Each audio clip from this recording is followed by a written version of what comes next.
आवाज जनतेचा, लढा सर्वसामान्य जनतेच्या न्याय व हक्कांसाठी।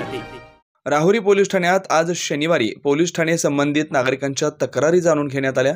तब्बल 111 तक्रारी निकाली काढण्यात आल्या। पोलीस निरीक्षक संजय ढेंगे नागरिकांच्या तक्रारी ऐकून तातडीने संबंधित बीट अंमलदार अथवा तपासी अधिकारी यांच्या माध्यमातून सोडवण्यात आल्या। राहुरी पोलीस ठाण्यात गेल्या वर्षी अर्थात 17 जानेवारी 2024 रोजी राहुरी पोलीस ठाण्यात रुजू झालेल्या पोलीस निरीक्षक संजय ढेंगे यांनी अनेक गुन्ह्यांचा छडा लावला। अपहरण झालेल्या अल्पवयीन मुलीचा शोध घेऊन अल्पवयीन मुलींना पालकाकडे स्वाधीन केलं।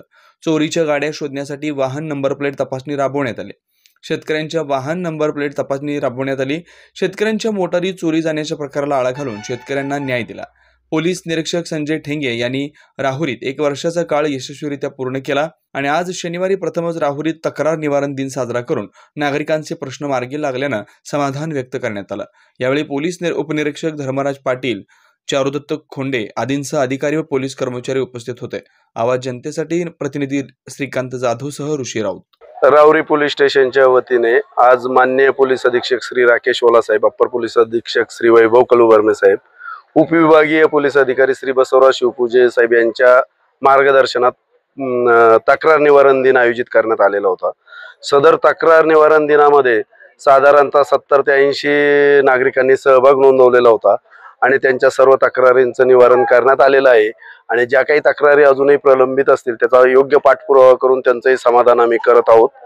आणि या तक्रार निवारण दिनानंतर बरेचसे मोबाईल व्यावसायिक, मोबाईल दुरुस्ती करणारे दुकानदार, गॅरेज धारक आणि नंबर प्लेटवाले या सगळ्यांची आम्ही परत एक स्वतंत्र मीटिंग घेतली आणि त्या मीटिंगमध्ये त्यांच्या समस्या जाणून घेतल्या आणि त्यांच्या समस्यांना पोलीस डिपार्टमेंटच्या मार्फत जे काही त्यांचं समाधान करता येईल त्याचा आम्ही प्रयत्न करणार आहोत। या व्यावसायिकांना बोलवलं होतं, त्यांना तुम्ही काय मार्गदर्शन केलं, काय सूचना केल्या?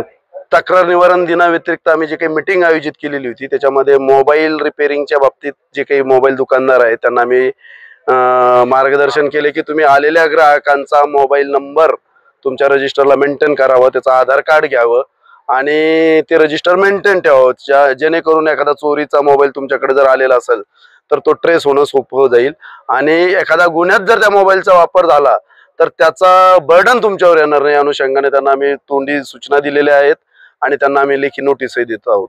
त्याचप्रमाणे गॅरेज धारकांनाही आम्ही आव्हान केलेलं आहे की त्यांनी कोणत्याही वाहनाची दुरुस्ती करताना त्या वाहनाचे दोन्ही नंबर प्लेट असल्याशिवाय, खात्री केल्याशिवाय ती दुरुस्ती करू नये आणि जर एखाद्याने त्यांना खूपच आग्रह केला तर त्यावेळी त्याचं नाव, मोबाईल नंबर आणि आधार कार्ड नंबर याचं रेकॉर्ड मेंटेन करून त्या वाहनाची दुरुस्ती करावी आणि काही संशयास्पद वाहन धारक ज्यांनी त्यांच्याकडे दुरुस्ती केलेली असं जर काही जाणवत असेल तर ते पोलीस प्रशासनाला त्याची माहिती द्यावी। नंबर प्लेट वाल्यांना विदाऊट नंबर प्लेट वाहनांसाठी आम्ही कारवाई सुरू केल्यानंतर रेडियम नंबर प्लेट बसवणाऱ्यांकडे भरपूर गर्दी झालेली आहे, तरी त्या नंबर प्लेट बसवून देणाऱ्यांना आम्ही सूचना केलेली आहे की आपण कुठल्याही वाहनाला नंबर प्लेट बसवून देताना त्याचा आरसी बुक, त्या आरसी बुकवर लिहिलेला चेसिस नंबर, इंजिन नंबर जो त्या आरसी बुकवर आहे तो त्या वाहनावर असल्याची खात्री करूनच नंबर प्लेटची विक्री करावी आणि ती बसवून द्यावी।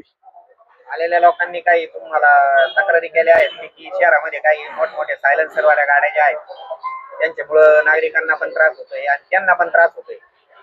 निश्चितच बऱ्याच अशाही तक्रारी आहेत की इतर तक्रारी म्हणजे ज्या पोलीस विभागाशी संबंधित तक्रारींमध्ये वाहतुकीशी संबंधित जी गोष्ट आहे की मोठ्या सायलेन्सरचा मोठा आवाज करून ज्या काही गाड्या चालवतात त्याच्यामध्येही विशेषतः महाविद्यालयीन विद्यार्थ्यांचं प्रमाण आहे, तर त्याच्यावर आम्ही निश्चित कारवाई करणार आहोत।